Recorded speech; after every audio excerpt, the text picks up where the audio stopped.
kenapa toleransi di intra-Islam lebih sulit dari antar agama? Karena kalau di internal Islam kamu berbeda, itu kamu dianggap menista, fanatisme dalam beragama, dalam berpolitik. Itu yang kita khawatirkan. Terjadinya itu sentimen politik ya, karena kekuasaan kan.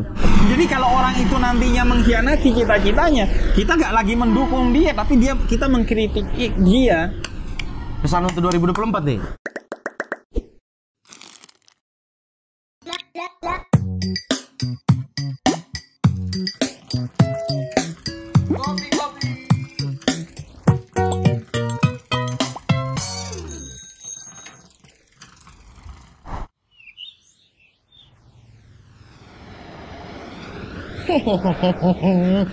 Kalian cari-cari saya ya? Kenapa? UMR tidak seserem maling ya? Halo para maling, apa kabar? Kembali lagi di acara satu-satunya di As Kreatif yang membuat kalian bisa mendapatkan ilmu-ilmu dan tidak ada kebodohan di sini ya. Kebodohan hanya di dua orang itu ya. Di sini tidak ada. Dan satu hal yang paling pentingnya, saya mau ingatkan ke kalian bahwa mohon maaf, tidak ada logo close the door di sini ya. Saya menutup segala hal. Kalau mau saya keluar. Padahal dia nggak mau, parah ya. Emang mau benih-benih perpecahan gitu ya. Saya mohon maaf sekali lagi, maling baru masuk ke season 2 di episode perdana season 2 ini karena kemarin saya sedang berduka, kemudian juga masuk keluar rumah sakit. Memang kondisi lagi tidak fit. Yang kalian tanya-tanya di DM bilang, Bang Maman sakit ya? Iya, tapi sudah fit kembali ya, karena saya punya satu rahasia yang membuat saya bisa fit kembali, yaitu nih, Herba Mojo. Mantap sekali. Herba Mojo. Herba Mojo ini adalah rahasia saya untuk kembali fit gitu. Ini adalah suplemen kesehatan dan yang semua bahan-bahannya itu dari bahan herbal. Ini 100% herbal. Kalian suka minum daun kumis kucing, sambiloto? Itu kayak begini, 100% herbal isinya. Makanya ini yang membuat saya fit dan akhirnya bisa kembali ke Jakarta dan maling come back again. Dan sudah hadir untuk perdana ini adalah seorang Habib yang membuat saya kecewa karena dia ke PWK duluan. Saya kecewa sekali Habib memilih PWK. Tidak nyambung dengan orang itu, Bib. Harus ke Ebel.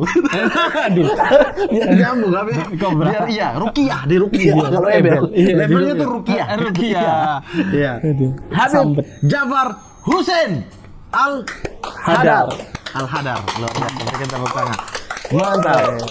Habib Jafar ini kan terkenal tidak pernah membahas politik, agama, perpecahan agama, dan perpecahan di dalam aliran-aliran gitu. Saya belum dapat fitnah. Kali ini akan bahas di sini. Jadi tuduhan itu benar, Bib. Waduh, kenapa langsung ke sana? Agak. Kita masuk ke santai aja. Chill, yang santai. Oke. Tidak usah bahas dengerin orang-orang itu. Tidak usah. Makanya saya sebenarnya daripada di sini mending di PWK. Oh, Bib, jangan gitu. Oke, kita akan membahas khasiat dari Purwocang. Purwocang ini salah satu bahan herbal di dalam Herba Mojo ya. Ada juga itu, ada pasak bumi, ada tribulus juga. Pokoknya banyak ini khasiat. Ada jahe merah, ada juga ginseng. Banyak semua di dalam sini. Iya. Jadi kalau ini bahannya dari tribulus. Kalau netizen yang memfitnah itu bahannya dari akal bulus ya. Dan mulut kotor. Oke, Habib, sehat Bib? Sehat. Mantap, alhamdulillah. Bib nggak lupa minum kan? Enggak. Minum apa? Aku minum kopi. Kopi sama berarti. Nah, minum kopi ya. Bib, udah ke PWK kan? Udah. Tidak ada ini kan? Enggak ada. Apa itu acara jelek itu? Acara yang hostnya dan acaranya sampah. Woi, bisa. Oh ini belum. Udah lama cing. Bib. Ini gimana? Aduh. Ini. Woi gimana? Oh ini close. Oh maaf ya. Saya padahal tadi sudah husnudon. Saya menghilangkan stereotip bahwa orang timur itu lembut kok. Tapi memang lembut kan? Itu kan cara untuk membuat barang menjadi baik kan? Getok itu kelihatan licin. Kopi ya, Bib? Kopi dong. Sip, mantap. Biasanya di sini nanti kalau 2024 gambar partai. Oh, saya tolak. Bib, Oh ya. tolak. Close the door aja di sini saya tolak. Wih, Cuma di atas kan? Iya, biasanya di pojok kanan itu. Iya. Dia yang tolak sih. Dia hanya di pojok. Ah. Nah, biasanya emang kalau yang di pojok-pojok maksiat biasanya. Pojok kiri lagi. Di bioskop yang di pojok-pojok biasanya Pojok maksiat. kiri lagi Di pojok dia. kiri lagi. Nah. Bukan pojok kanan. Oh iya, cocok dia sama gondrong di atas sih emang ya. Emang cocok, Bib. Wah, enak nih. Sudah lama saya nggak nekan ini ya. Biasanya udah jadi, Cik. Oh, Udah disiapin. Ini baru pertama kali lagi karena memasuki season 2 ini berubah semuanya. Wih, mantap. Nih, gelasnya juga beda. Bib. Siap, Mantap. mantap ini. Herba Mojo nih, Bib. Oke. Yang tadi saya bilang. Tapi Habib nggak tahu kan khasiat-khasiatnya kan? Enggak tahu. Oh, yes. Saya taunya khasiat habatus sauda doang. Saya tahu kalau itu. Tapi bukan, Bib. Ini Herba Mojo. Pokoknya khasiatnya sangat oke, Bib. Oke. Saya tuh kemarin kan sakit, sempat masuk rumah sakit bolak-balik kan. Mm-mm. Ini udah fit nih, Nah. berkat Herba Mojo. Karena dia tuh bisa meningkatkan stamina pria, Bib. Oke. Dia juga meningkatkan daya tahan tubuh, serta membantu untuk meningkatkan fokus dan mood ini nih. Fokus untuk sholat, ibadah. Itu kan biasanya ini kan. Saya minum Herba Mojo. Supaya membantu fokus ketika jam berapa saya harus beribadah, jam berapa sejalan. Ini dan dia meningkatkan stamina. Jadi stamina kita gerak-gerak. Orang Papua udah stamina oke. Iya. Arab lagi kan. Iya. Minum ini. Tambah jadi dong. Nah, ini kayak tadi Bib bilang kan kalau bahan alaminya tuh habatus sauda kan. Jintan hitam sama madu kan. Nah, ini juga punya 7 bahan herbal, Bib. Oke. 7 bahan herbal. Itu ada pasak bumi. Pasak bumi. Pasak bumi, ada juga purwoceng. Ini bukan dari Purwokerto, emang nama tubuh aja. Purwoceng. Purwoceng, ada juga ini ginseng, jahe. Ginseng. Ginseng sama jahe sama apa beda? Beda lah. Oh beda. Beda. Kita di sana semua yang kuning ginseng. Mau jahe, mau apa kayu manis kuning aja kita bilang ginseng. Nah, ini juga ada tribulus. Tribulus. Itu terus kemudian maka. Itu bahan herbalnya. Ada juga jahe merah dan juga cabai Jawa. Jadi ada 7 bahan herbal dalam kandungan Herba Mojo. Tapi ada satu yang paling penting, melancarkan peredaran darah. Ini bisa melancarkan peredaran darah dan menambah imunitas. Musim-musim COVID kan? Musim COVID. Antigen positif, PCR negatif kan? Iya. Ini musimnya kan? Nah, itu karena daya tahan tubuh rendah. Makanya minum ini langsung PCR negatif. Bib saksinya kan? Iya. Itu manfaat yang terkandung dalam Herba Mojo ini. Herba Mojo. Nah, itu kan banyak banget. Udah gitu ini aman karena 100% herbal, terus kemudian halal dan bersertifikat BPOM. Nah, ini juga diteliti oleh para expert menggunakan teknologi dan ekstrak yang high quality. Nah, jadi kalau kalian mau beli nih, Habib mau beli, saya tidak akan kasih Habib. Sorry. Oke, Walaupun beli. Habib beli. Beli itu di official store Herba Mojo, Tokopedia atau di Shopee atau Visit. Oke. Nah, juga di websitenya yaitu www.herbamojo.id. Untuk info lebih lanjut Herba Mojo, kalian bisa cek di akun-akun itu. Di Shopee ada jualannya, ada di websitenya langsung. Herba Mojo punya website. Jadi Herba Mojo know you strength. Kalau bahasa Arabnya apa? Tahu kekuatanmu apa bahasa Arabnya? Bib. Tahu? Ya, Arif. Tahu kekuatanmu. Biasanya kalau ini gua. Bukan gua ya. Al-quwah. Kekuatan ya. Al-quwah. Herba Mojo Al-quwah. Kita lanjut, Bib. Siap. Herba Mojo udah 5 episode ya. Mantap. Kita lanjut, Bib. Itu kan masa kecil kan? Masa kecil. Kemudian tapi yang saya mau tanya, Bib, ada kereta lewat. Maaf, karena kita dekat stasiun Jatinegara. Iya. Negara yang menjadikan agama bahan perpecahan. Astagfirullah. Iya. Yang itu boleh Bukan itu disukan negara di luar. Oh. Bukan. Wah, Habib parah. Pikirnya Indonesia. Habib parah. Justru saya mikirnya negara Arab. Saya agak gimana tadi? Bukan. Anda yang mikir, saya mikir Ini gitu. Kepulauan Anda yang marah Solomon. tuh. Kepulauan Solomon. Pecah juga di sana. Dipecah Iya. pakai Kan agama. semua negara banyak yang Amerika aja terpecah kan waktu Donald Trump kan karena Iya, ada isu itu kan. iya. Jadi aman. Aman, ya. Indonesia, Arab aman. Aman. Nggak cuma itu. Nah, yang saya mau tanya nih, Bib. Kalau saya bagaimana cara untuk tahu toleransi adalah hidup di lingkungan yang sangat toleran gitu. Ada teman-teman yang Nasrani, Kristen gitu, ada yang Katolik, ada yang Islam, bahkan Hindu, tetangga rumah juga Hindu gitu. Dan gerejanya pun beda-beda tuh. Ada yang gereja Protestan apa, gereja Protestan apa kan. Nah, Habib kan di lingkungan yang Muslim sekali kan. Bagaimana caranya mempelajari tentang toleransi di lingkungan yang mayoritas yang nggak ada siapa-siapa lagi. Jadi ya itu tadi kan, aku ngaji tuh. Full ngaji. Tapi orang tua itu kemudian memberikan akses kepada hal-hal yang memang hiburannya anak-anak seumuran aku. Misalnya aku yang pertama punya game Nintendo di kampungku. Orang kaya kampung ya. Iya. Terus antena TV salah satu yang terbaik itu di rumahku dulu. Jadi kalau nonton Tuyul dan Mbak Yul di rumahku. Deru Debu dulu ya. Deru Debu. Kalau anak-anak nontonnya Tuyul dan Mbak Yul. Di rumahku, tapi kalau nonton Jin dan Jun di rumah tetangga. Kenapa? Karena di rumahku nggak terang apa RCTI-nya atau apanya. Jin takut masuk di rumah? Enggak, bukan. Di film aja Jin takut. Kan Tuyul masuk. Oh iya. Ada Tuyul. Tuyul masuk. Walaupun sekarang Tuyul kadang lewat handphone masuknya. Kok bisa lewat handphone? Iya bisa lah kan, judi slot. Oh iya. Kominfo gitu ya? Enggak, itu kan Tuyul juga. Tuyul digital. Iya, yang nguras duit kita. Betul.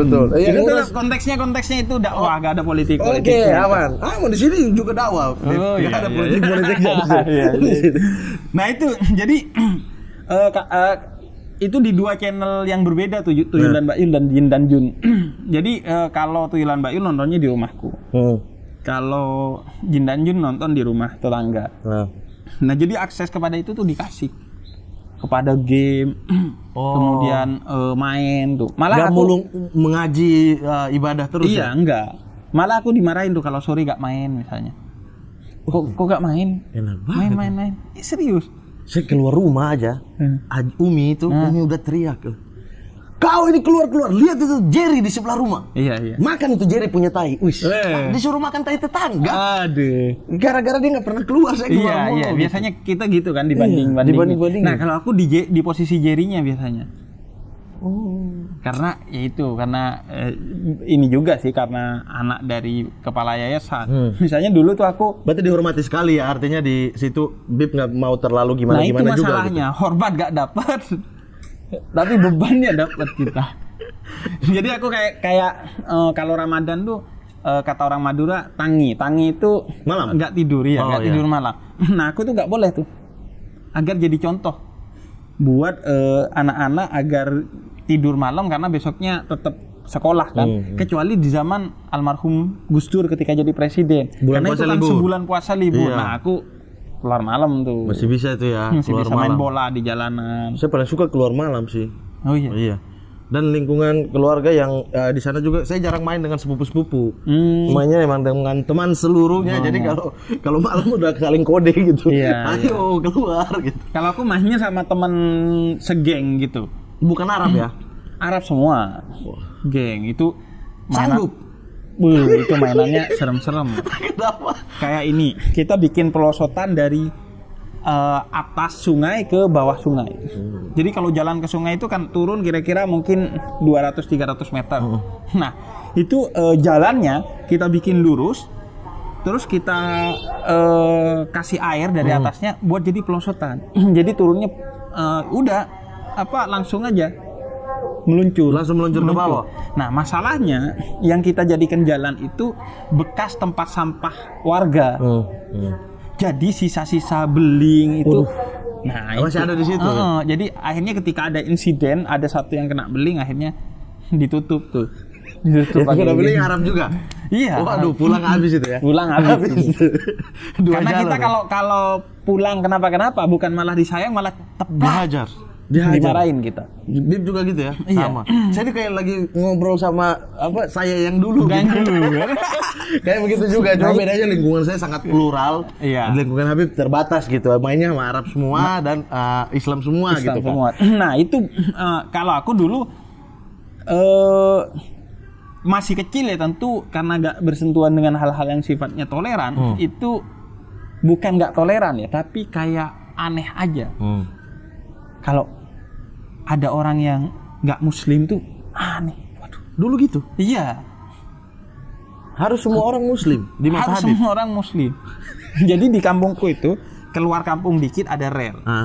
Nah di rel sana itu ada teman SMP ku yang pertama kali aku kenal dengan orang Kristen. Oke.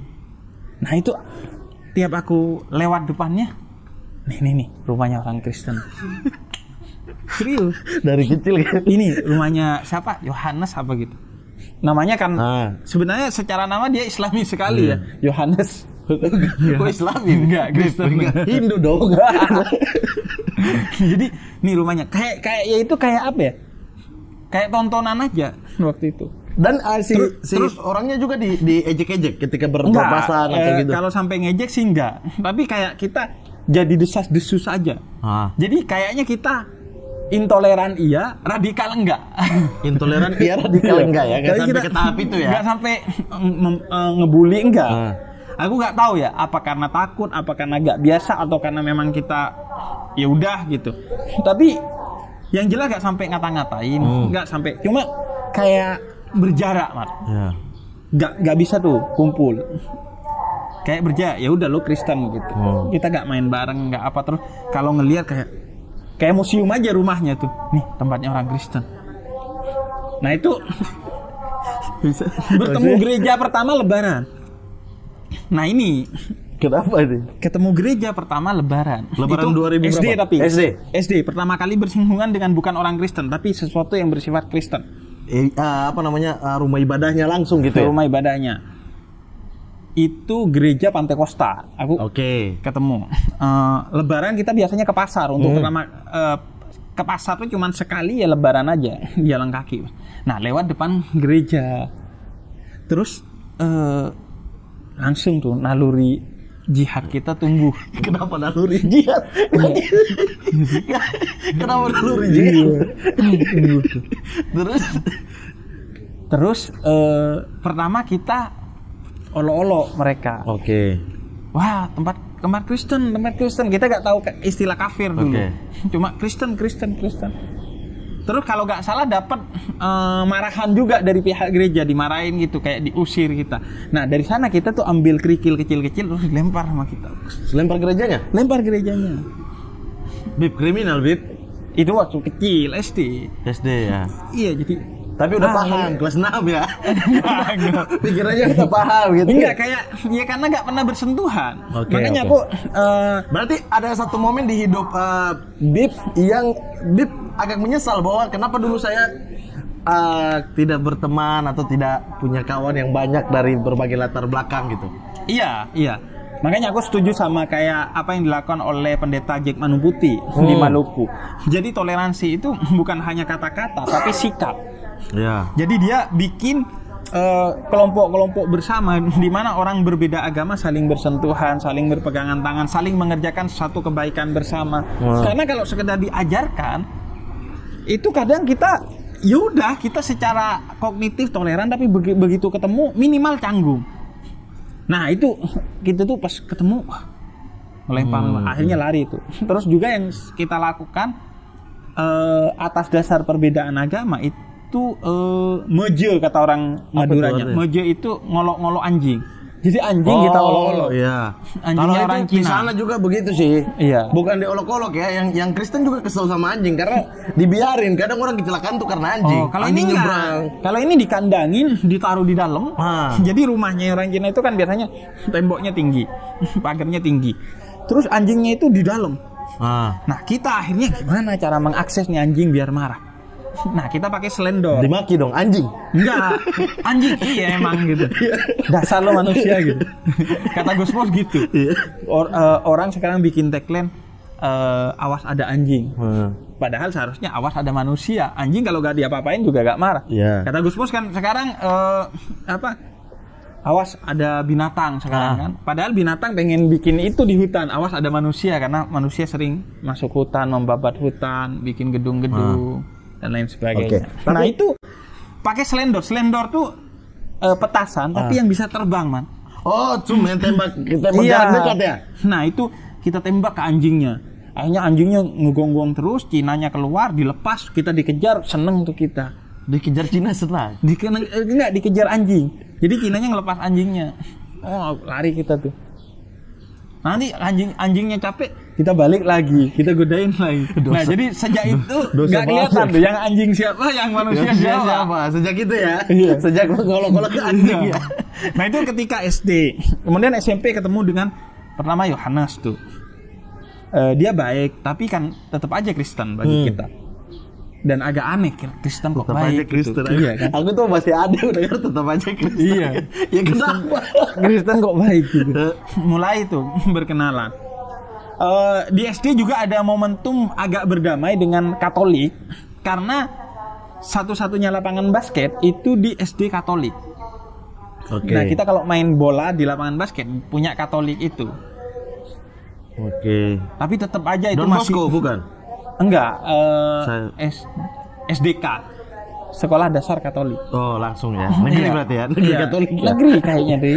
Tahu sih negeri apa enggak? Kalau swastanya Katolik itu Don Bosco, iya. Marsudirini, gitu-gitu. Bunda Maria. Ada ya? Gitu ya. Saya belum pernah. Saya cuma 2 sekolah ini soalnya. Oh, enggak tahu saya. Cuma ada 2 ini. Nah itu, jadi main basket di gereja, terus romonya keluar. Terus dia menyampaikan apa baik-baik gitu, ya. Baik. Terus kita pas pulang jangan percaya. Pendeta itu dia sok baik. Ntar kita mau disuruh ke agamanya. Masuk agama. Jangan, kita main basket aja di sana, main bola aja kita di sana. Nah, kenapa kita suka, man? Karena di gereja itu kalau bolanya kena kacanya nggak marah dia. Nah kalau di sekolah kita itu kan kalau kena kaca dimarahin kita. Nah makanya kalau di gereja enak. Jadi kita santai, kena kaca, tiar, langsung pecah. Langsung lari. Pecah.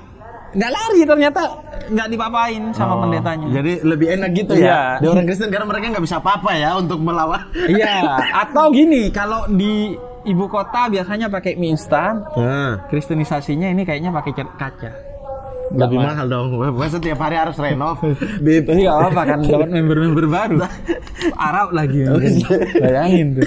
Tapi Bib, saya mau tanya gini.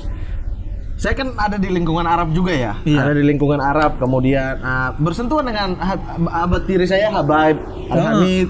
Kemudian ya sepupu saya Al-Habsyi, ada sepupu yang Al-Habsyi, Al-Idrus. Jadi memang sangat dekat dengan lingkungan keluarga Habaib. Tapi ada yang berbeda nih ya, saya lihat di sana dengan di sana itu sangat plural, bahkan sampai di eksklusivitas Habibnya gitu. Iya.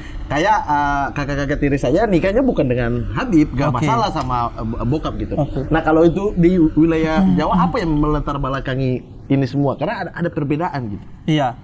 Nah sebelum itu kayak toleransi itu akhirnya aku belajar sama ayahku, man. Oh iya. Ayahku. Jadi ayahku yang ngajari. Jadi ayahku itu dari dulu kalau Natal ngucapin selamat Natal ke pendeta. Oke. Nah itu aku mulai berkenalan dengan toleransi itu dari ayahku. Baru pendetanya lapor, anakmu kemarin pecahin kaca. Tolong ini tagihannya. Tolong ya, jangan selamat aja ganti. Nah dari sana aku belajar lah. Toleransi itu murni pertama belajar itu dari ayah. Walaupun ayah sangat mengajarkan Islam dengan baik, tapi juga sebagai bagian dari ajaran Islam itu adalah toleransi bagi ayah. Nah, aku nggak bisa cerita di Jawa secara keseluruhan ya, karena setiap kota di Jawa ada kampung Arabnya dengan perbedaannya masing-masing. Tapi kalau di kampungku di Bondowoso, Jawa Timur sana, itu memang betul-betul berjalan sendiri-sendiri antara ras Arab yang non Habib seperti Mamat dan yang ras Arab yang Habib. Perumahannya juga nggak gabung. Jadi di sisi kanan rel sampai segitu ya? Iya. Bukannya gitu agak logika berpikirnya tuh agak kadang mengkritik ke dalam ya, mengkritik ke otokritik. Iya, ke dalam kelompok-kelompok Islam sendiri gitu. Misalnya di dalam kelompok Islam kan kita ngomongin adalah yang ngomongin toleransi dan lain sebagainya gitu. Misalnya tadi Habib bilang ayah yang mengajarkan gitu kan. Di rumah-rumah lain juga saya yakin gitu mengajar batas-batas toleransi dan ini agama. Tapi ketika masuk ke yang memang rasnya gitu, yang ada tetap aja nggak toleran gitu. Iya.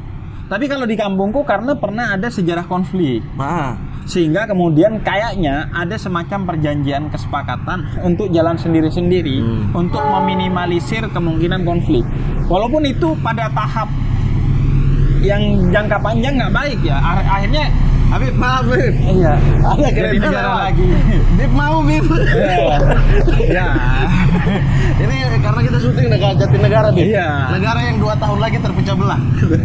Ini kan 2 tahun lagi 2024. Bentar lagi 2024. Tapi 2024 di Zimbabwe juga pemilu. Oh iya. Jadi di sana. Jadi mungkin di sana. Iya di sana. Terpecah Di belah. sana ada Rwanda, Iya. ada Guinea, Iya, itu pemilu iya, mereka iya, juga pemilu, serentak ya. juga. Serentak ya. Serentak. Ya, lanjut Bib, silakan. Nah, jadi karena kalau jangka panjang nggak baik, tapi di awal-awal itu baik untuk meminimalisir konflik. Nah, karena kita tuh masing-masing tuh punya sekolahnya beda, Oke. kliniknya beda, drum bandnya beda, musiknya beda, Lucu terus banget. rumahnya beda, jadi dipisah rel. Sini semua Habib, sini semua non Habib. Jadi udah kita jalan sendiri-sendiri. Jangankan menikah, Habib sekolah di Al Irsyad aja, Al-Irsyad, itu nggak ya. ada. Habib sekolahnya di Al Khairiyah. Nggak ada orang yang mau mendobrak itu semua gitu, bahwa ya kalau kita mau kuat dan kita mau maksudnya toleran keluar, ya kita paling tidak toleran di dalam dulu gitu. Nah, kalau di kampungku komunitas Arab itu baik Habib maupun non Habib identik dengan aktivismenya lemah, Bang. Kayak ya udah menjalani hidup secara asik aja. Oke. Dia kerja toko gak mau Ya, PNS, parfum. atau oleh-oleh haji, terus bukanya semaunya dia, gak ada jam bukanya. Betul. Tutup semaunya dia, siang dia pasti tutup karena harus tidur siang, sunnah. Ya. Terus sore dia buka lagi, kadang malam dia buka lagi, kadang enggak, semaunya.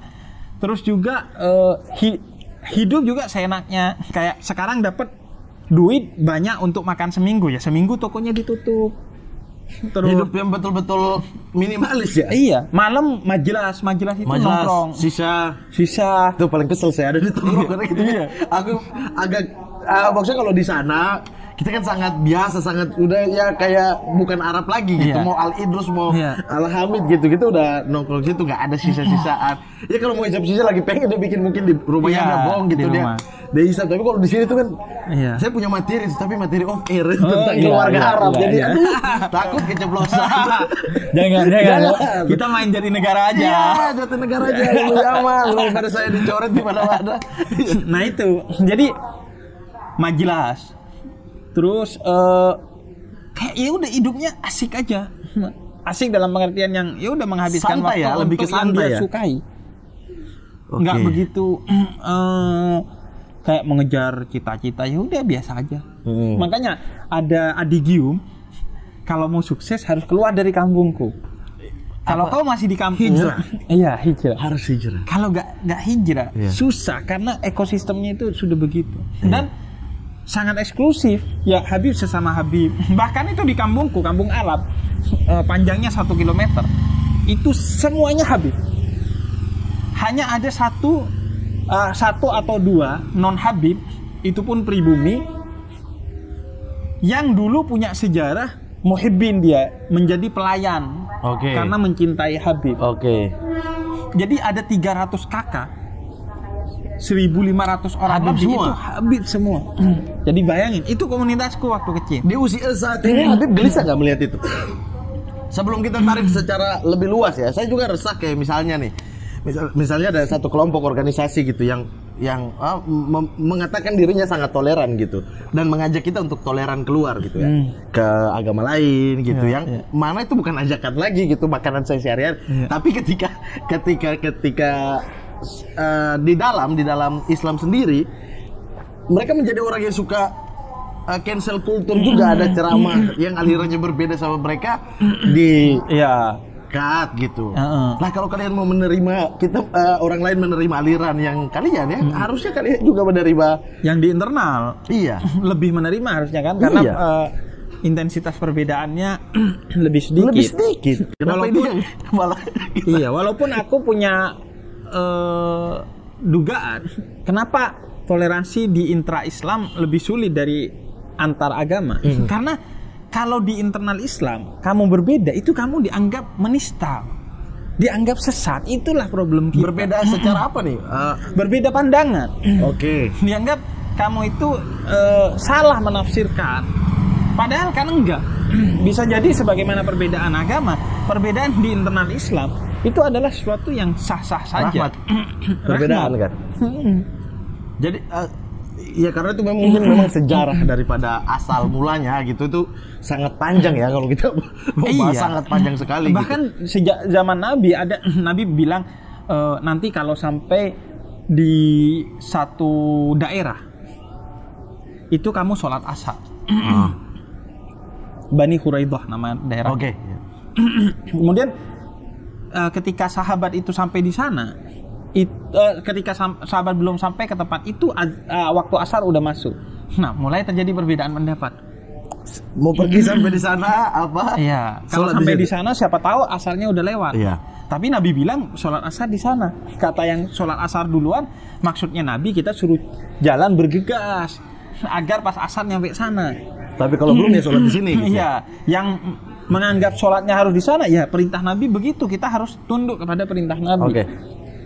Terjadi dua kubu tuh, satu sholat asar di awal waktu, satu sholat asar di tempat yang telah ditentukan oleh Nabi. Ketika sampai kepada Nabi, kata Nabi dua-duanya benar. Iya. Yang salah yang nggak sholat aja. Iya, banyak sekali hadis-hadis kayak begitu kayak banyak antara sekali. Umar dan ini tentang bagaimana cara bersedekah yang kayak si Umar atau Utsman yang rajin dermawan yang diam-diam memberikan atau yang kayak Umar ya yang menampakkan gitu. Tapi dua-duanya benar karena niatnya sedekah. Nah, itu yang problem radikalisme di kita adalah takfir, mengkafirkan sesama muslim. Oke. Padahal kata Nabi, siapa yang mengkafirkan sesama muslim maka kekafiran akan kembali kepada dirinya sendiri. Jika tidak terbukti.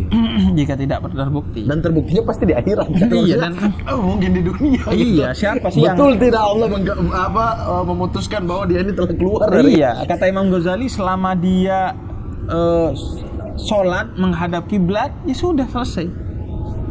Kecuali kayak teman saya, sholat menghadap arah anten. Hah? Arah antena kemana dia menghadap ke sana. Jadi dia di luar kota. Jadi dulu itu ada grup Hajir Marawis. Kenapa arah antena? Grup Hajir Marawis kita waktu kecil, untuk pertama kalinya diundang ke luar kota. Nah, kita kan nggak pernah tahu ya kiblat selain di kampung kita. Karena zaman dulu kan nggak ada kompas. Ada sih jam yang di sininya ada kompasnya, tapi itu jamnya orang Cina biasanya. Kena air dikit juga udah rusak. Enggak, karena mahal. Yang bisa beli orang Cina doang.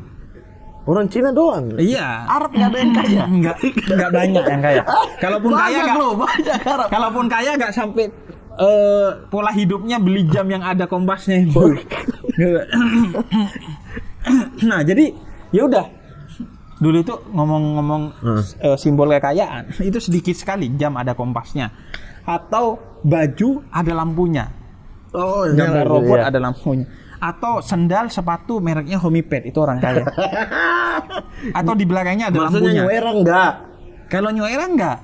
Ya kan memang katanya begitu enggak. Kalau di sana. Carville enggak? Carville orang tua. Jelek orang tua. Iya.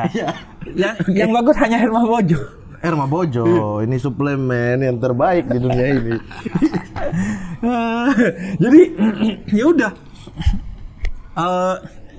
pas dia mau sholat, tiba-tiba dia sholat ngadep satu arah. Selesai sholat kita tanya, oh enggak, pas sholat dia ngadep satu arah, akhirnya kita ikut sholat juga ngadep anak. Selesai kita tanya ke dia, lo tahu dari mana? Kiblatnya sana. Terus dia ngajak keluar, itu antena ngadep sana.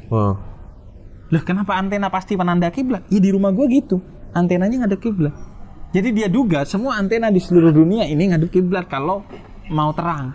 Itu pengetahuan yang kurang atau emang gak mau denger aja tuh? Nah, aku nggak tahu tuh ijtihadnya dari mana tuh, keputusannya itu dari mana. Tapi bahkan arah kiblat pun di dalam Islam, jika memang bingung ya silakan aja, karena semua sisi muka bumi ini milik Allah kan. Iya, ajarannya seperti itu tahu kan? Banget. Nah, jadi tapi sekarang udah ada aplikasi untuk maksudnya perbedaan yang sangat sensitif aja soal ini kiblat aja. Allah bilang terserah, Rasulullah kemanapun kamu menghadap di sana wajah Allah. Iya. Jadi udah waktu kecil ya udah gitu jadi Oke. ininya. Jadi ngumpul tuh semua komunitas habaib. Jadi memang sentimen dengan non habaib itu lebih tinggi ada daripada dengan saya nih. Kalau waktu kecil iya. Wah. Harusnya kita beradu pas kecil. Saya ke Bondowoso apa kan? Iya. Jadi sentimen kepada orang non keturunan atau disebutnya pribumi itu lebih kecil daripada kepada masyayikh kan kita nyebutnya masyayikh. Iya. Padahal kita dididik secara baik. Sebutan masyayikh itu guru ya? Artinya syekh. Syekh itu guru. Ya. Karena dulu para habaib belajarnya kepada Arab non habib. Ya. Sampai sekarang walaupun Muhammad bukan guru saya tetap panggil Muhammad masyayikh. Nah, siapa yang cium tangan nih? Yang cium tangan tetap murid kan cium tangan itu privilege habib. Karena guru SMP ku SMP negeri kan. Guru SMP ku, guru agamanya itu cium tangan aku. Karena habib. Itu tapi Bib maksudnya jadi memang sentimennya kenceng tuh mah. Kalau kita taruh ya, ini mohon maaf ya sebelumnya. Kalau kita taruh bahwa itu yang berlaku di masyarakat yang kayak tadi cium tangan, saya tiba-tiba kepikiran nih. Misalnya kalau seorang habib kemudian dia tidak menjalankan sunnah, kemudian sholatnya juga bolong, perilakunya buruk lah. Dan ada, ya kan? Harus diakui ada kan? Yang suka mabuk ada. Iya kan? Iya. Apakah orang juga wajib untuk mencium tangan? Sementara di hadapan Allah yang paling tinggi itu yang beriman dan berilmu. Bertakwa. Iya, bertakwa dan berilmu gitu. Ilmu ini kan bukan darah artinya ya. Mohon maaf kalau saya salah, makanya saya tanya. Habib melihatnya seperti apa dari sisi seorang Habib? Nah, aku nggak tahu ya. Ini pertanyaan atau pernyataan yang bias sentimen dari Mamat. Oh tidak. Saya nggak peduli, sumpah. Saya manusia nggak peduli. Idrus. Kan saya sudah bilang sentimennya itu sebenarnya kencang. Enggak. Ya. Karena abad tiri saya tinggal abad tiri saya alhamdulillah semua. Mama langsung. Saya nggak bercanda. Sumpah tidak ada sama sekali sentimen. Kita itu nggak pernah bikin treatment tertentu atau pelatihan untuk menghormati Habib, seminar penghormatan terhadap Habib kan nggak ada. Aku tuh kecil aneh dicium tangan sama guru agamaku, aku tarik, tapi dia yang maksa. Sampai sekarang pun penonton-penontonku tahu lah, sering di media sosial atau di YouTube aku itu nggak pernah mau dicium tangan. Sampai resikonya tanganku luka-luka. Kalau harus tarik. Iya, karena kalau tarik udah genggam ya. Genggam atau kukunya kalau panjang. Aku itu sering banget tiba-tiba luka-luka aja. Kalau di majelis yang ribuan, yang salaman ribuan, itu luka-luka. Terakhir aku di Jogja, yang hadir banyak banget di kafe, itu luka-luka. Nah, jadi penghormatan itu tidak datang dari kita sebenarnya. Dari muhibbin, pecinta-pecinta kita, yang biasanya Nahdlatul Ulama, Nahdien. Nah, mereka pola pandangnya adalah tadi, bagaimanapun Habib adalah Habib. Jadi, walaupun mereka melakukan hal-hal yang bertentangan dengan nilai-nilai Islam, tapi kita tetap hormati, namun tidak diikuti. Kenapa dihormati? Karena penghormatan orang kepada aku dan para habaib itu bukan kepada diriku, tapi kepada darah yang mengalir pada diriku. Jadi sebenarnya itu adalah bagian miniatur dari penghormatan kepada Nabi Muhammad. Jadi akhirnya menghormati turunannya. Jadi walaupun gimana pun ada darah Nabi Muhammad, kita dihormati, tapi gak diikuti. Malah harus karena kita mencintai Habib yang gak benar harus ditegur agar benar. Boleh berarti? Boleh. Orang biasa menegur Habib? Boleh dong. Kan kita harus memang saling mengingatkan satu sama lain. Jadi yaitu kayak gini lah, man. Kayak kamu punya anak. Kalau salah dia harus ditegur. Tapi betapapun dia mau seperti Pendeta Yeri cerita kan, betapapun dia memakai narkoba, ayahnya tetap cinta kepada dia. Nggak pernah dilihat dalam kacamata buruk. Nah jadi begitu kita, ya udah tetap bagaimanapun ini Habib. Bahkan itu sebenarnya gak cuma berlaku ke Habib, berlaku juga ke Gus, anaknya Kiai kalau dalam tradisi. Kemarin kasus baru-baru inilah kita tahu semua ada seorang anak ini ya dikawal, maksudnya itu ya, maksud saya seperti itu gitu. Bukan hanya di Habib ini, jadi di semua anak ustadz, ya bapaknya yang ustadz gitu, dia nih kacau gitu. Aku percaya dalam semua tradisi kok mat begini. Kita meyakini bahwa Nabi meminta untuk mencintai keturunannya. Iya. Nabi di Quran bilang nggak minta upah kecuali cintai keluargaku gitu. Sebagai bentuk kecintaan kepada Nabi Muhammad gitu. Jadi biasanya begitu sih. Dasarnya itu lebih ke Tapi sana. hal-hal ini kan yang cikal bakal lah, artinya bahwa ada perbedaan, ada dieksklusifkan. Iya. Kita nggak bicara satu kelompok ya, di semua gitu. Akhirnya Di kan semua tuh. muncul misalnya gini, paling simpel antara yang kaya dan yang miskin gitu. Iya. Kita nggak usah bicara suku, nggak usah bicara agama gitu ya. Yang kaya dan yang miskin pasti ada kecemburuan dari yang kaya. Ini yang menyebabkan ketika misalnya ada kekacauan langsung yang miskin turun untuk menghajar yang kaya kan, kayak kita menjara dan lain itu kan kekesalan. Ini bukan cikal bakal hal yang tadi Habib sebutkan. Beda menurut aku. Karena kalau yang Habib dengan non Habib atau Ustadz dengan muridnya itu relasinya adalah cinta. Makanya Habib itu menyebut pecintanya dengan sebutan-sebutan yang mulia juga. Misalnya orang Indonesia non keturunan disebutnya akhwal. Akhwal itu saudaranya jamak dari kata khal, saudaranya ibu. Walaupun bukan saudaranya ibu aku tetap panggil semua kameramen dan sebagainya ini akhwal. Karena relasinya itu relasi cinta. Jadi bukan relasi kuasa. Oke. Nah, kalau relasinya relasi kuasa itu yang berbahaya. Sehingga muncul sentimen kecemburuan dan kalau ada peluang tindakan anarkisme. Tapi kalau kita misalnya ya rame-rame 98 kita gak dijarah, gak diapa-apain karena relasi kita sangat baik. Karena memang datang dari sana menikah dengan yang di sini. Kita kesini dari awal gak bawa istri agar adaptasinya lebih mudah dengan cari orang istri Indonesia. Di sini. Cari istri di sini. Terus kita hubungannya sangat baik. Nah misalnya ya, kalau relasi antara kaya dan miskin berbasis cinta, menurut aku gak akan ada masalah. Si kaya selalu bersedekah dan membantu si miskin. Ketika ada huru hara, dia justru akan dilindungi. Jadi asalkan bukan relasi kuasa, itu menurut aku fan-fan. Berarti artinya kalau itu menjurus ke kekuasaan, Habib juga mengkhawatirkan hal yang sama gitu. Pastilah. Dan itu sudah sama terjadi kayak dari kalau dulu ya. menggunakan kehabiban sebagai upaya untuk menguasai bawahannya, itu juga pasti akan ada masalah kok. Entah itu secara langsung atau tidak langsung, sekarang atau nanti, tersembunyi ataupun terang-terangan, pasti akan ada masalah. Tapi kalau relasinya penuh cinta, nggak ada masalah. Mau dicium tangan, kayak mau gimana pun nggak ada masalah. Oke.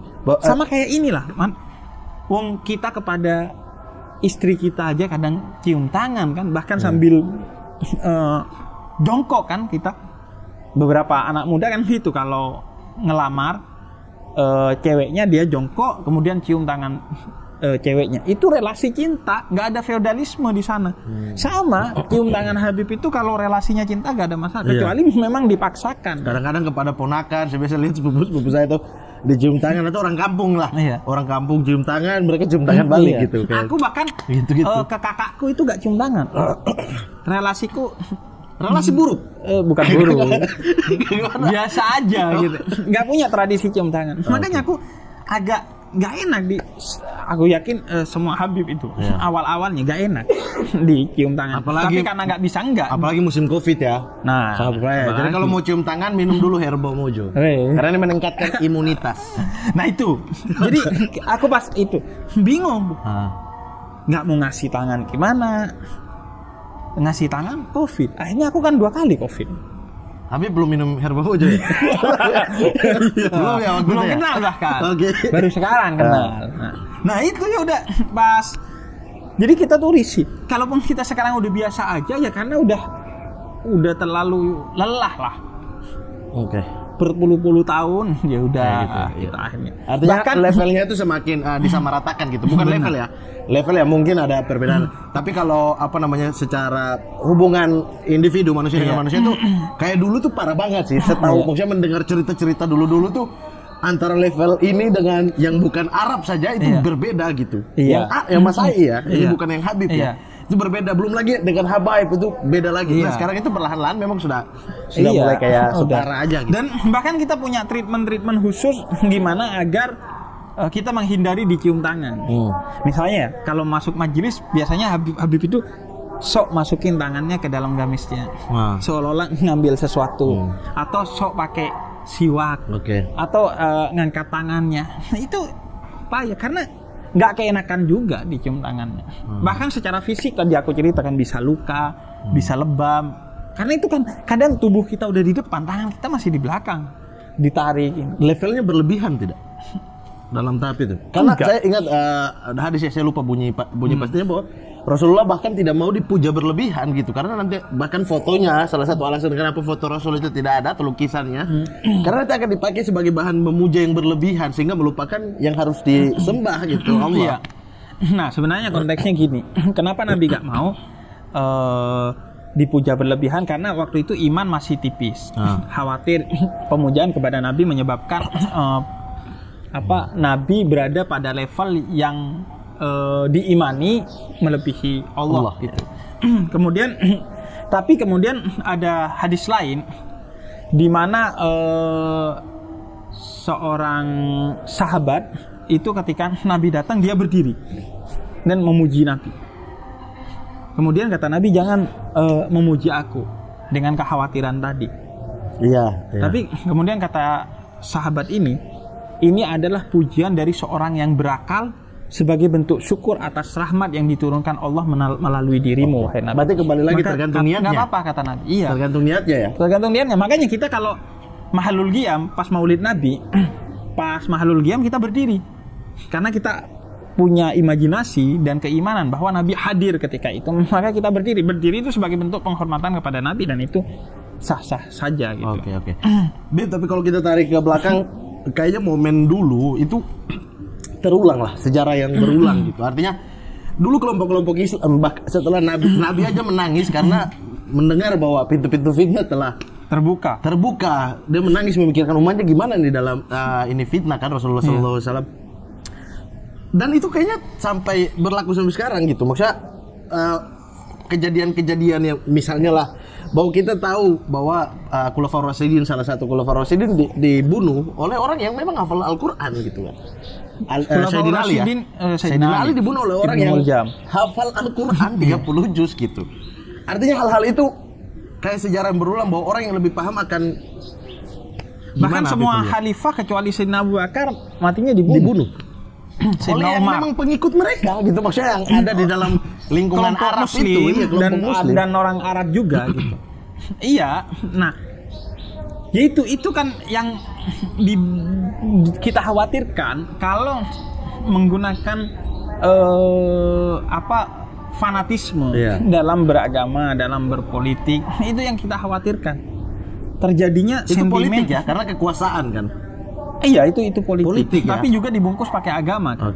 Kelompoknya kan disebut dengan Khawarij. Iya, kelompok yang memberontak. Iya, disebut Khawarij karena kharaja itu keluar dari barisan Sayyidina Ali. Karena Sayyidina Ali berdamai dengan Muawiyah.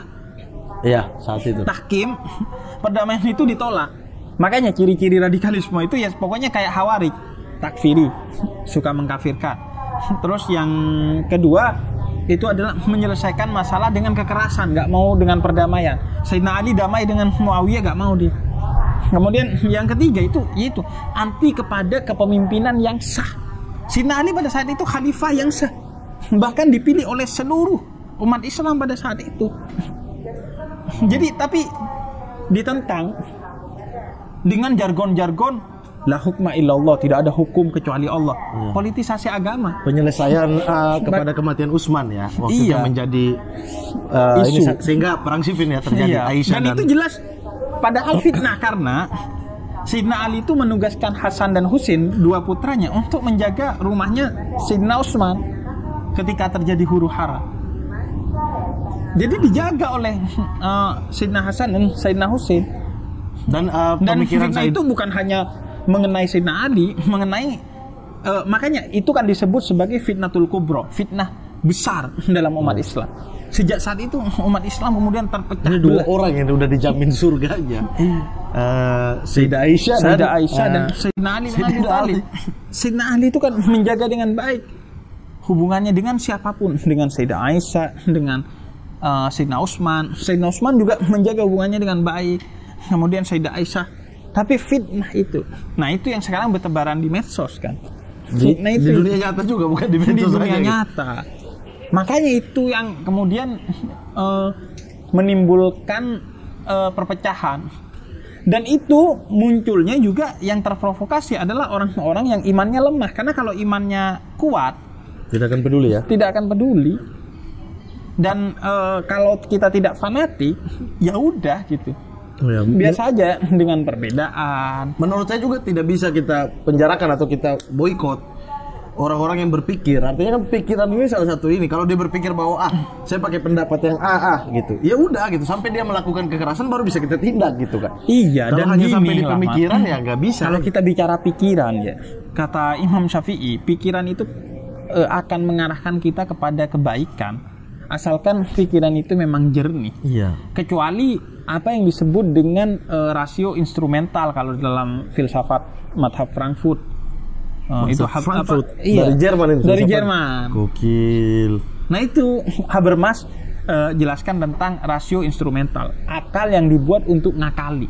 Tapi kalau pikiran itu dijalankan secara jernih, dia pasti, kata Imam Syafi'i, bertemu dengan yang namanya kebaikan, kebenaran, keindahan. Nah masalahnya kan kita seiring dengan buzzer lah, fitnah lah, dan lain sebagainya, digiring untuk tidak berpikir jernih. Iya. Orang akad nikah pakai bahasa Arab aja diprotes ya. Diprotes. Padahal bukan hanya orang Arab loh yang pakai bahasa Arab itu. Iya. Di kampung-kampung juga. Karena itu lebih afdol, sama kayak kita berdoa. Boleh berdoa pakai bahasa Indonesia. Boleh. Tapi lebih afdol dengan bahasa Arab. Iya, aku juga pas nikah pakai bahasa Arab. Ada itu Bapak Rohut protes. Ketahuan kamu Arab gitu. Saya nggak membela dia, nggak membela dia juga. Cuma hal-hal ini yang membuat perpecahan nih, malas nih jadinya. Kok semua diarahkan ke politik gitu. Nah itu makanya saya itu nggak pernah lah ikut-ikutan yang begitu. Caleg, Bib? Enggak, saya ngomong Dari aja Bondowoso, enggak. Bib. Aduh. Nanti suruh pendeta tadi yang dukung. Saya bahkan ya isu agama yang terkait dengan politik saya nggak bicara. So, agama Mending yang terkait. saya ngomongin Hanya di sini kita bahas nih. Hanya di sini loh. Tadi kita udah bahas tentang politik Islam. Itu kan politik Islam. Kan? Bukan politik di sini. Oh, politik Iya. sini? Enggak. Oh, ada pertanyaan? Jangan. Gimana nih NU sama jangan. Orang banyak berpikir, saya sampai pada akhirnya temukan satu kesimpulan, Bib. Orang banyak berpikir gini, ini saya pribadi ya gitu. Oh, Mamat kuliah di Muhammadiyah, makanya Mamat Muhammadiyah gitu. Terus kemudian saya biasa dekat dengan keluarga Gus Dur, kemudian sering main sama anak-anak Ansor dan lain sebagainya. Mereka anggap Mamat itu NU gitu. Saya tidak pernah punya organisasi, saya tidak pernah punya organisasi pemuda ataupun organisasi keagamaan. Iya. Tidak pernah, tapi saya main dengan semua. Apa menurut Habib gitu? Yang menjadi masalah ini adalah organisasi-organisasi, sehingga dia merasa udah memiliki, yang lain beda. Itu hal yang, karena organisasi apa, coba kita semua nggak ada organisasi, nggak ada apa-apa gitu. Ya nggak juga sih. Kalau kita maunya begitu nanti ya yang menyebabkan kita sentimen antar negara, apa kita nggak perlu ada negara? Ya enggak. Kan organisasi itu fungsinya sebenarnya positif. Bagaimana dia misalnya ya secara agama aja, organisasi itu yang mengedukasi kita tentang hukum-hukum yang sifatnya baru. Misalnya soal rokok. Kalau di Muhammadiyah kecenderungannya tidak merokok. Kalau di NU kecenderungannya merokok. Itu kan melalui, kalau di Muhammadiyah namanya Majelis Tarjih.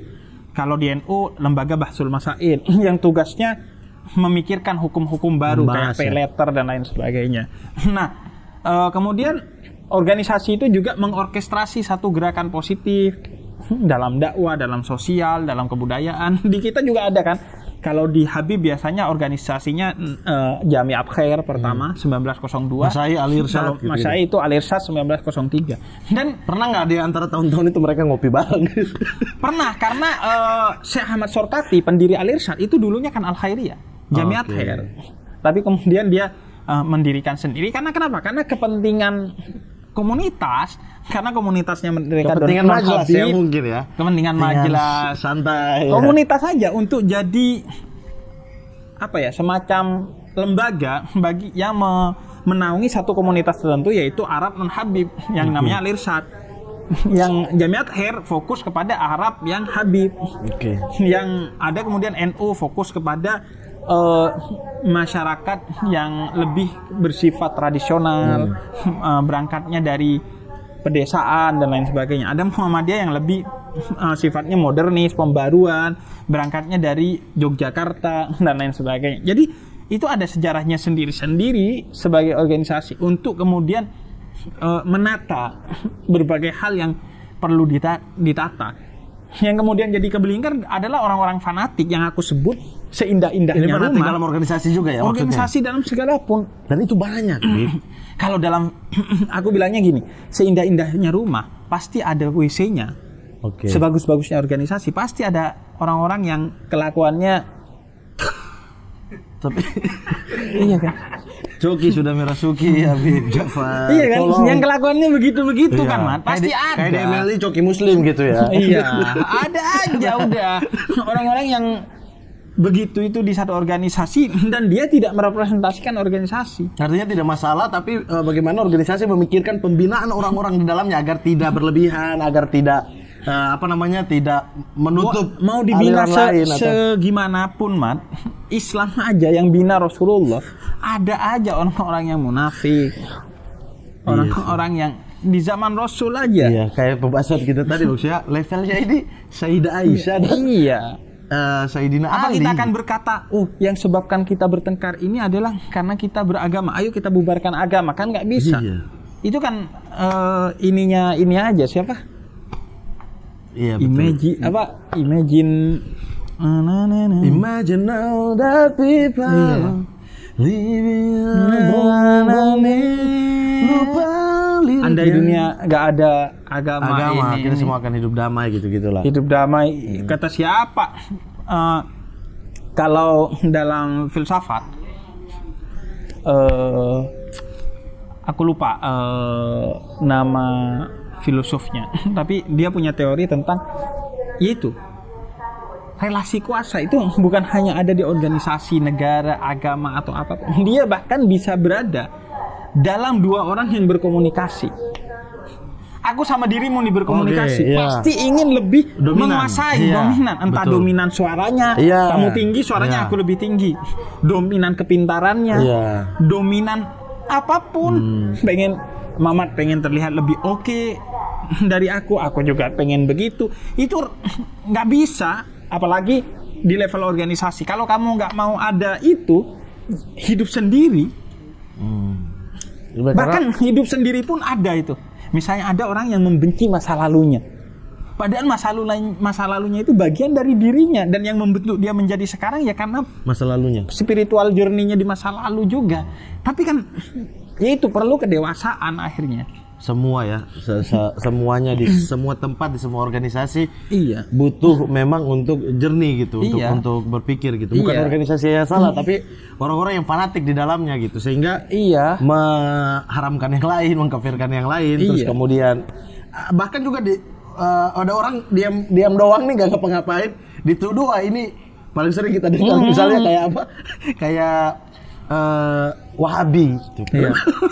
Belum tentu mereka nggak tahu arti Wahabi ini apa gitu kan. Iya. Mereka asal bilang aja gitu. Artinya gini lah kalau menurut aku ya. Kamu harus punya tolok ukur yang sifatnya kualitatif bukan kuantitatif. Yang sifatnya substansial bukan artifisial. Yang sifatnya itu value. Bukan hal-hal yang sifatnya organisatoris. Jadi gini, Mat. Gue menilai Mamat itu gak pakai embel-embel bahwa dia orang timur, dia hitam, dia suaranya kenceng, dia komika, dia pernah sekolah di Muhammadiyah. Gak pakai embel-embel itu. Relasiku dengan Mamat itu yang menyebabkan aku akan menilai Mamat. Oh, Mamat itu begini begitu karena Mamat dalam relasiku itu begini dan begitu. Tidak Jadi ada lebih hubungan ke dengan value. ras dan agama. Gak pakai apa-apa. Begitu juga dalam melihat orang. Mau orang itu non-muslim, ketika dia baik, kata surat Al-Mumtahanah ayat 8 dan 9, ayo kita berbuat baik dengan dia, berlomba dalam kebaikan. Jadi gak usah embel-embel belakang itu gak usah. Oh karena dia ini berarti dia pasti itu. Oh dia timur, pasti keras, pasti Yang paling tukang sering parkir. nih, tukang mabuk. tukang mabuk, tukang judi. Astagfirullah, saya bunuh kalian. Aduh. Hah? Boleh? Anda kok menegaskan stereotip itu? Lah kalau dia menuduh berarti kan kembali ke tuduhan dia. Dia yang wajib dong. Dia yang bisa dong kita menuduh. Jadi gitu, Mas. Ya udah, sama kayak nanti lah. Kalau kamu misalnya ya ada pemilihan RT. Nggak usah ngelihat partainya, nggak usah ngelihat sukunya, lihat aja visi dan visinya. Sama Makanya track kamu recordnya ya. track recordnya. Jadi kamu tidak memilih orangnya sebenarnya, tapi memilih cita-cita yang akan dia perjuangkan. Jadi kalau orang itu nantinya mengkhianati cita-citanya, kita nggak lagi mendukung dia, tapi kita mengkritik dia. Pesan untuk 2024 nih. Enggak. Nanti akan dipakai Itu quote-quote ini. RT itu. Akan quote-quote ini akan Saya dipakai. bilang tadi untuk RT.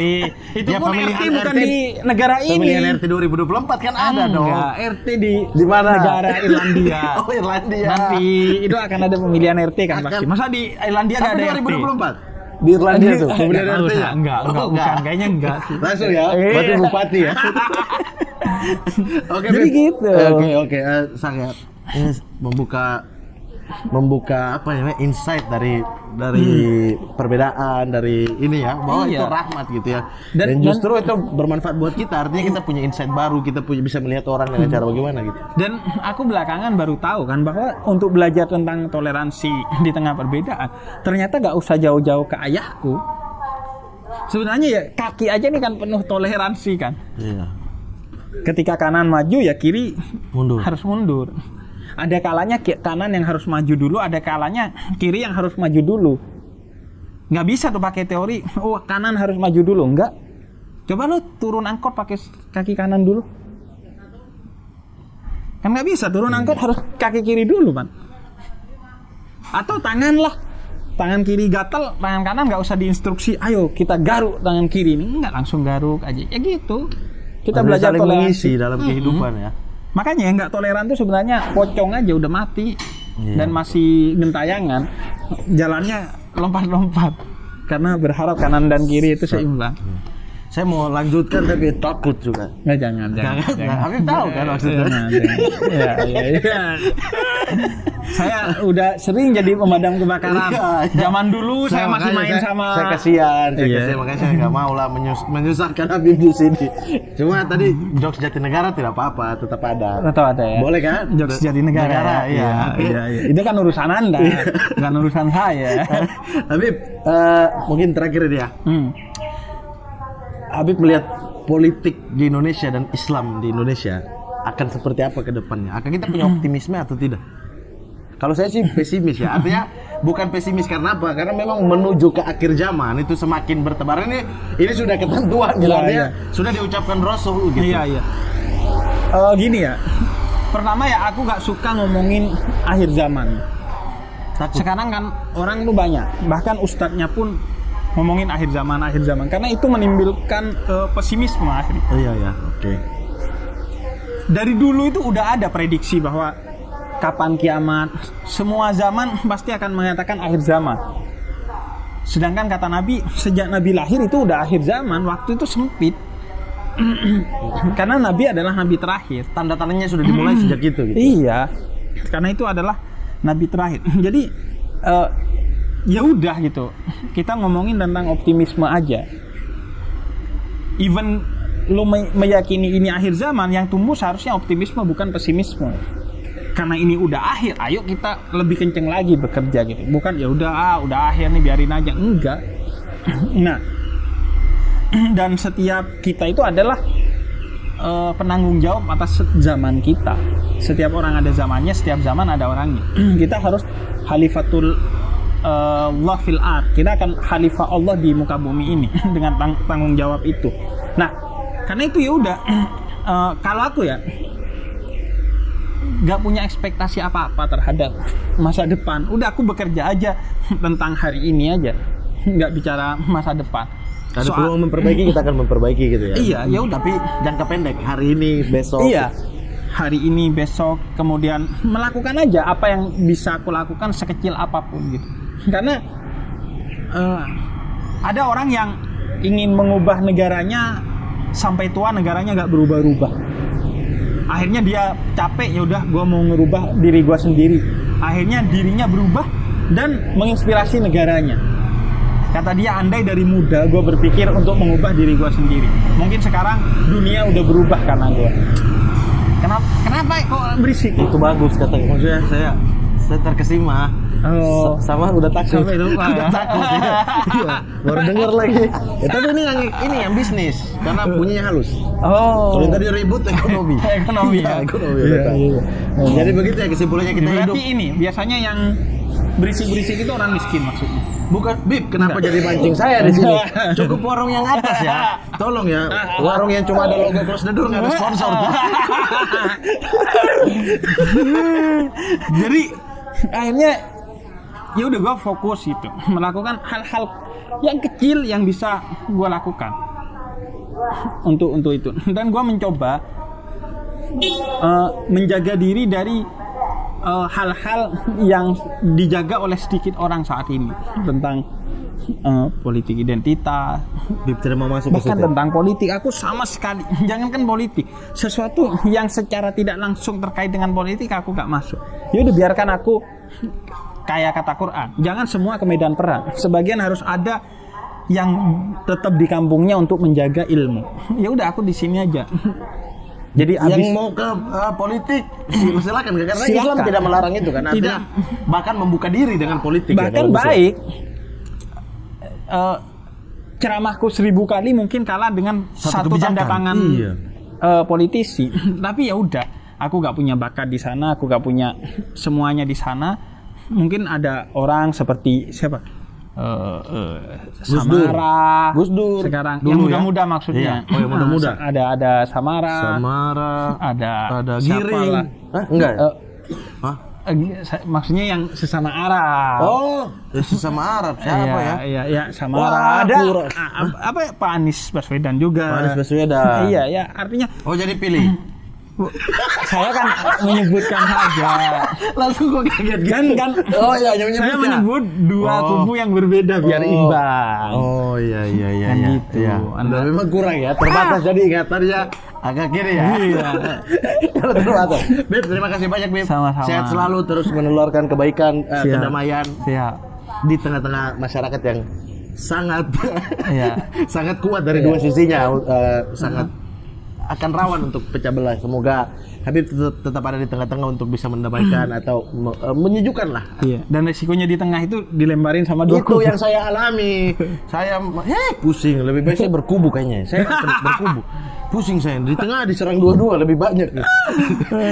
Beb, terima kasih banyak. Sama-sama. Dan buat para maling sudah mulai season 2. Ini episode perdana, kita akan episode berikut. Tapi mau episode 1, 2 sampai 500 pun tidak ada guna kalau kalian tidak meminum Herba Mojo. Mantap. Herba Mojo, mantap nih. Ini. Saya minum boleh nih, Bib? Boleh dong. Tapi minum kopi tadi. Emang kenapa? Habib katanya minggu depan mau keluar kota ya? Iya. Iya, saya titip ini. Ini saya nggak kasih apa-apa, Bib. Cuma kasih ini supaya Habib tetap fit di perjalanan ya. Oke. Ya, silakan, Bib. Iya.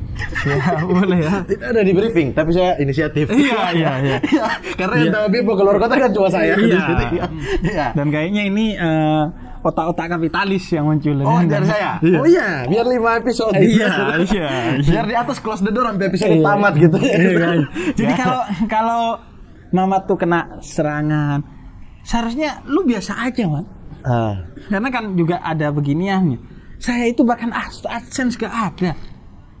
Kok masih ditimpukin loh. Oh iya, tolong jangan. AdSense gak ada loh.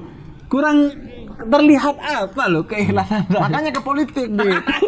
AdSense gak ada tapi ada dana bantuan. Dana bantuan ceramah Ustadz Habib Jafar. Akan ada tuh proposal gitu. Makasih ya. Oke, siap. Hati-hati di perjalanan ya, Beb. Siap. Oke, jangan ke PWK lagi ya. Oh iya. Tidak usah. Bahaya tuh orang. Bisa berubah. Hati-hati, Beb.